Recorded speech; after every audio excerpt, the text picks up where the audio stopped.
তো গাইস আমরা আছি এখন ঝর্ণার এখানে। তো আপনারা দেখতে পাচ্ছেন আমার লোক আছে, হ্যাঁ তো প্রস্তুত পুরা, মানে গামছা পিন্দা পুরা রেডি, পুরা মজা হবে আজকে। আর এদিকে দেখতে পাচ্ছেন পুরা মানে এত মানে ঝর্ণা ভাই, এইখানে স্নান করতে থাকবো আমরা। তো চলো আজকে স্নান করা যাক এখানে। ও মাই গড, চল চল চল ভিডিও করবি, চল। মাই গড, তো গাইস আমরা যাবো এই সামনে, পুরা সামনে যে স্নান করবো, তারপরে এখান থেকে দেখাবো। তুই এটা করবি, হ্যাঁ আমি স্নান করে আসি ভিডিওটা।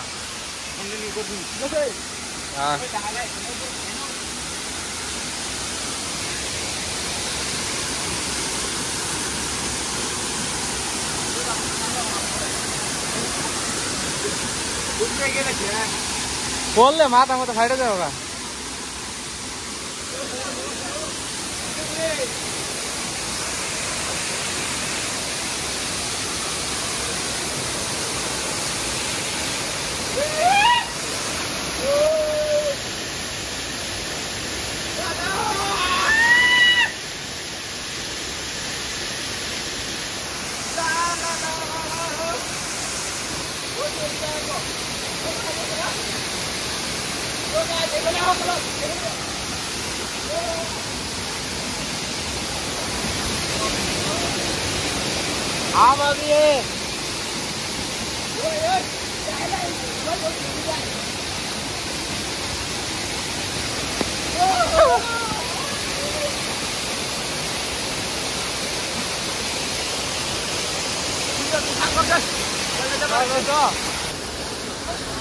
তো গাইছে মজাটা আপনারা যদি আসেন তাহলে আপনারা বুঝতে পারবেন এই জায়গাটা কিরকম।